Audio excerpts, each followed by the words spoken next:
डराउछि मधुमेह भारत में बढ़ुछि पीड़ितों संख्या विश्व पई चिंता बढ़ाई मधुमेह अनियंत्रित हेउछि रोग बढ़ी चली रोगी संख्या गत किछि वर्ष हैला भारत में मधुमेह रोगी संख्या मुंडबिंधा पलटि पूर्वर वयस्कों को मधुमेह हेउथुवा बेले वर्तमान छोट पिलाठू नहीं युवपीढ़ी द्वारा पीड़ित दिन को दिन पीड़ितों संख्या बढ़ुवा बेले भारत में यह महामारी भली व्यापार लगी एवेठू सतर्क हो यार मुकाबिला करा न गले खूब शीघ्र डायबिटीज कैपिटल बनिबो भारत 2023 सुधा देश में 77 नियुतरू अधिक मधुमेह रोगी चिन्हट होते रक्त परीक्षा होई नथिबा रोगी को मिसाइले एही संख्या आहुरी अधिक बड़ कथा हेउछि अधिकांश व्यक्ति सेमानकु मधुमेह होइतिबा जानि नथांती तेबे मधुमेहर लक्षण कण किपरि जानिबे आपनकु मधुमेह बा डायबिटीज होइछि बारंबार परिश्रा लागिबा अधिक शोष लागिबा ओजन अचानक कमिबा आखि को भल देखा न जिबा घा शीघ्र ठीक न हेबा थक्का लागिबा डायबिटीज बढ़ी चलछि हमर अंडरस्टैंडिंग हमर ज्ञान रोग विषय रे चिकित्सा विषय रे जति बढ़ुची से प्रपोर्शन रे रोगी संख्या मध्य बढ़ी चलछि केवल भारत रे नुहे समग्र पृथ्वी रे बढ़ी चलछि वर्तमान रिसेंटली जो हमर इंटरनेशनल डायबिटीज फेडरेशन रो मीटिंग हेइथिला डायबिटीज एटलास पब्लिश करा गला सेथरे जणा जाईछि जे पाखापाखि 60 कोटी डायबिटीज रोगी पूर्व जोटा 54 कोटी थिला यार 2 वर्ष पूर्व वर्तमान ताहा 60 कोटी रे पहुंचलानी आउ पाखापाखि ए 60 कोटी रु पाखापाखि 11 कोटी डायबिटीज पेशेंट भारत वर्ष रे अछंती और सबुठारो आश्चर्यजनक जिंस पाखापाखि 15 कोटी प्री डायबिटिक रोगी अछंती जे कि अति शीघ्र डायबिटीज रे परिणत हेबे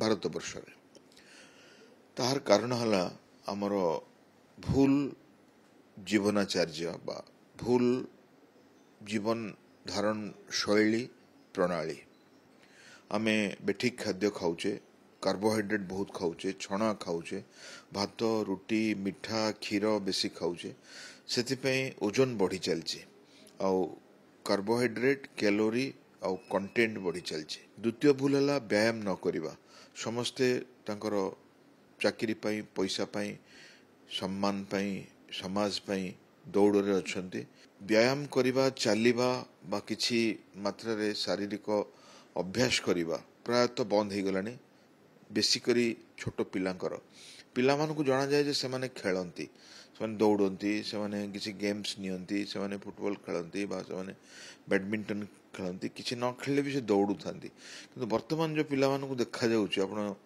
गोटे एफ्लुएंट स्कूल जिबे भुवनेश्वर बा कटक बा ओडिशार देखिबे पिला माने कैंटीन रे विभिन्न प्रकार फास्ट फूड खाउछंती सॉफ्ट ड्रिंक्स नौछंती बिल्कुल खेलु नाहंती व्यायाम करू नाहंती आ पाखापाखि अधारू बेसी पिला तांकर ठीक रहिबा ओजन ठारू बेसी ओजन रे अछंती से परिस्थिति रे ओजन बढ़िबा सठिक न खाइबा व्यायाम न करिबा न सोइबा screen time laptop computer mobile आउ विभिन्न प्रकार निशा पदार्थ अपन जानती जहाँ एपरिकी यंग मास मानकु मध्य टच करूची निकोटिन अल्कोहल ड्रग्स ताहा मध्य टच करूची आउ लास्ट जिनस हला स्ट्रेस एई जो प्रतियोगिता चलची समाज रे अर्थर प्रतियोगिता सम्मान रो प्रतियोगिता एई जो वस्तुवाद रो प्रतियोगिता एठी ऐश्वरिक भावना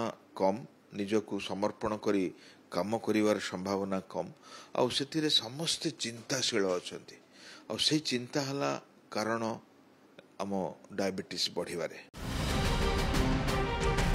स्वास्थ्य क्षेत्र में मधुमेह रोग एक बड़ चैलेंज स्वास्थ्य प्रति बड़ विपद तेणु यार मुकाबिला एवं लोकों को सचेतन करने को प्रतिवर्ष नवेम्बर 14 को विश्व मधुमेह दिवस भाव पालन करा जाउछि। मधुमेह मुख्यतः दुई प्रकार टाइप 1 जहाँकि जेकोसी बयसर व्यक्ति ठारे देखा दे पारे एवं अन्यटी है टाइप 2 जहाँ मुख्यतः 40 वर्षରୁ ଅଧିକ ବୟସ୍କଙ୍କ ଠାରେ ଦେଖାଦିଏ। ତେବେ କ'ଣ ପାଇଁ ହୁଏ ମଧୁମେହ? ମଧୁମେହ ବଂଶଗତ କାରଣ ଯୋଗୁଁ ହୋଇଥାଏ। ଅନିୟନ୍ତ୍ରିତ ଜୀବନଶୈଳୀ ମଧୁମେହର କାରଣ। ମୋଟା ଲୋକଙ୍କ ଠାରେ ମଧୁମେହ ଆଶଙ୍କା ଅଧିକ। ଶାରୀରିକ ପରିଶ୍ରମ କରୁନଥିଲେ ହୋଇପାରେ ମଧୁମେହ। फास्टफुड अन्य एक कारण। मानसिक अवसाद जोगु होइपारे मधुमेह। प्रतिकार अति सहज। आपण जीवन शैली बदलैबे, सठिक खाइबे, पनीपरिबा सलाड फल यथेष्ट खाइबे, भात रुटी क्षीर मिठा मांस तेल घी लुण जो जिनस आपन को टेस्ट दउची बा स्वाद दउची ताकू कमेबे। अंततः पक्षे प्रत्येक दिन 30 मिनिट व्यायाम करिवे बा फिजिकल एक्टिविटी पई रखिबे। चिंता शून्य रहिबे, निशा पदार्थ टू दूर रे रहिबे, निकोटिन अल्कोहल ड्रग्स ताठो दूर रे रहिबे। अंततः पक्षे 7 घंटा सोइबे। और सोइबा मध्ये गोटे मेडिसिन भलिया काम करे। आ ता छडा स्क्रीन टाइम में मोबाइल कंप्यूटर लैपटॉप आकु कमेइबे। आ निज बंधु मानक सह मिसी निज परिवार सह मिसी खुशी रे रही जीवन को सेलिब्रेट करिवे। आनंद रे बंचिबे, जीवन को सेलिब्रेट करिवे। देखिबे ओजन केवल कमिबनी, डायबिटीज भी कमी जीवो, रक्तचाप भी कमी जीवो, मोटापा भी कमी जीवो, कोलेस्ट्रोल भी कमी जीवो। देश जाति आ परिवार सब सुस्थ हो जीवो।